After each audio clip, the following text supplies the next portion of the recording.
গুরুত্ব কমে গেলে দূরত্ব বাড়িয়ে দাও। হ্যাঁ বন্ধুরা, এটাই বাস্তব কথা। যখন কোনো জায়গায় আপনার গুরুত্ব কমে যাবে, তখন উভয়ই ভালো থাকতে চাইলে আপনাকে যে কাজটা করতে হবে সেটা হচ্ছে দূরত্ব বাড়িয়ে দেওয়া। যদিও সেটা কষ্টের হয়, আমার মনে হয় তারপরেও এই সিদ্ধান্তটাই হবে সঠিক সিদ্ধান্ত। দূরত্ব বাড়িয়ে দিয়ে যদি আপনি বা আরেকজন উভয়ই যদি ভালো থাকা যায়, তাহলে এটাই হচ্ছে একমাত্র পরামর্শ। যদিও দূরত্ব বাড়িয়ে দেওয়া কষ্টের বা কঠিন কাজ, কিন্তু সেই কঠিন কাজ কঠিন মনে মেনে নিলে হবে না। গুরুত্ব কমে গেলে দূরত্ব বাড়িয়ে দেওয়াটাই সবচেয়ে বেটার। আপনার গুরুত্ব আগের মতো একজন দিচ্ছে না, এটা কিন্তু আপনি অবশ্যই বুঝতে পারবেন যে আপনাকে গুরুত্ব দেওয়া হচ্ছে না।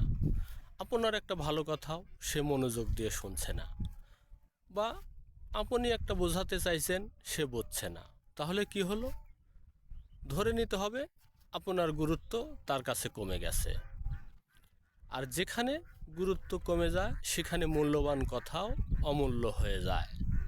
যার কারণে আপনাকে ভেবেচিন্তে কাজ করতে হবে বা ভেবেচিন্তে জীবনযাপন করতে হবে।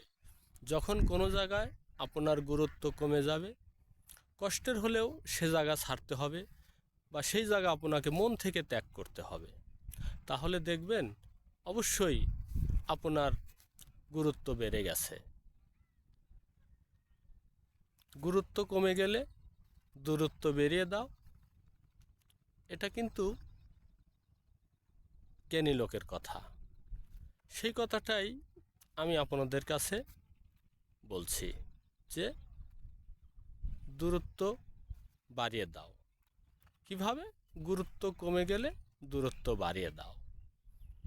আপনাকে যে মূল্যায়ন করবে না, সেখানে সময় লস করার বা টাইম পাস করার কোনো প্রয়োজন নেই। কারণ একজন মানুষের মুখ দেখলেই কিন্তু বোঝা যায়, একজন মানুষের মুখ দেখলেই আপনি উপলব্ধি করতে পারবেন যে সে কি বলছে বা কি বোঝাতে চাইছে। তাই বলবো আবারও সেই কথা, গুরুত্ব কমে গেলে দূরত্ব বাড়িয়ে দাও। এতে উভয়েরই শান্তি স্থাপন হবে।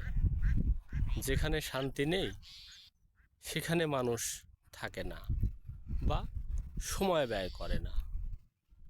সবাই ভালো থাকবেন। আল্লাহ হাফেজ।